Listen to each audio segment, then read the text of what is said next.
So hi guys, போன video நீங்கள் பார்க்காம இருந்திருந்தீங்கன்னா மறக்காம போய் பார்த்துட்டு வந்துருங்க. அண்ட் இப்போ வீடியோக்குள்ளே போகலாம். வீடியோக்குள்ளே போகிறதுக்கு முன்னாடி ஒரே ஒரு விஷயம் மட்டும் உங்ககிட்ட சொல்லிக்கிறேன். இந்த வீடியோ பார்த்துட்டு இருக்க நீங்கள் நிறைய பேர் சப்ஸ்கிரைப் பண்ணாமே பார்த்துட்டு இருக்கீங்க. ஸோ ப்ளீஸ் சப்ஸ்கிரைப் பண்ணிக்கோங்க. என்னடா சப்ஸ்கிரைப் கவுண்ட் கம்மியாக இருக்குன்னு யோசிக்காதீங்க. நம்ம பார்க்குற பெரிய பெரிய கண்டென்ட் கிரியேட்டர்ஸே இந்த நம்பர்ஸ் எல்லாம் தாண்டி தான் வந்திருப்பாங்க.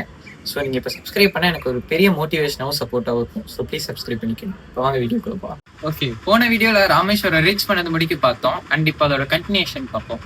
ஆக்சுவலா எங்க வீட்டுல ஒரு உண்மையை மறைச்சு எனக்கு கூட்டிட்டு போயிட்டாங்க. அது என்னன்னா, இந்த கோயில்ல தண்ணி அடிப்பாங்களாமா. தப்பா புரிஞ்சுக்காதீங்க. இந்த கோயில்ல கிணறு இருக்காமா, அதுல மோந்து நம்ம மேல எல்லாம் தண்ணி அடிப்பாங்களாமா. எனக்கு அது தெரிஞ்சிருந்தா நான் கண்டிப்பா போயிருந்திருக்க மாட்டேன். ஏன்னா அங்க 22 தீர்த்த கிணறு இருந்தது. அந்த 22ல நான் எவ்வளவு அடிச்சிருப்பேன்னு எதிர்பார்க்கறீங்க? 50 தடவை என் மேலேயே அடிச்சிருப்பாங்க.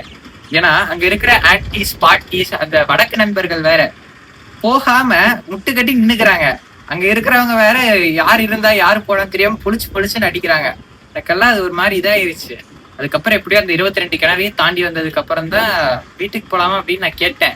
அதுக்கு ரெண்டு என்ன நம்ம சாமியே கும்பிடல அப்படின்ட்டாங்க.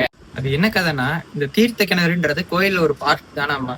சாமி தனியா தான் கும்பிடணுமாம்மா. சரி சீக்கிரம் வாங்க சாமி கும்பிட்டு போயிடலான்னு பார்த்தா அங்க ஈரத்தோட சாமி கும்பிடக்கூடாது அப்படின்ட்டாங்க. ஸோ நாங்கள் திரும்ப ரூமுக்கு போய் அங்கே ட்ரெஸ் சேஞ்ச் பண்ணிட்டு அப்படியே சாப்பிட்டு திரும்ப கோயில் போய் சாமி கும்பிட்டு வர்றதுக்கு கிட்டத்தட்ட மத்தியானம் 12 மணிக்கு மேல ஆயிடுச்சு.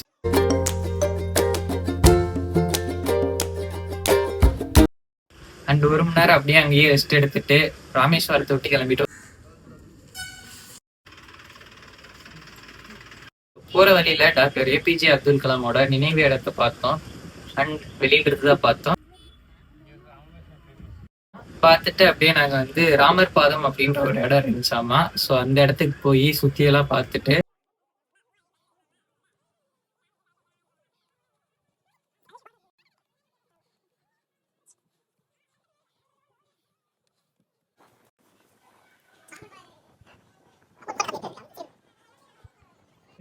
அப்புறம் நாங்க உண்மையிலே ராமேஸ்வரத்தை விட்டு கிளம்பிட்டோம். ராமேஸ்வரம் பாலசம் எப்படி இருந்துச்சு தெரியுமா ஃப்ரெண்ட்ஸ்? அதை நான் வீடியோவே எடுத்து வச்சிருக்கேன். ஸோ நீங்க பாப்பீங்க.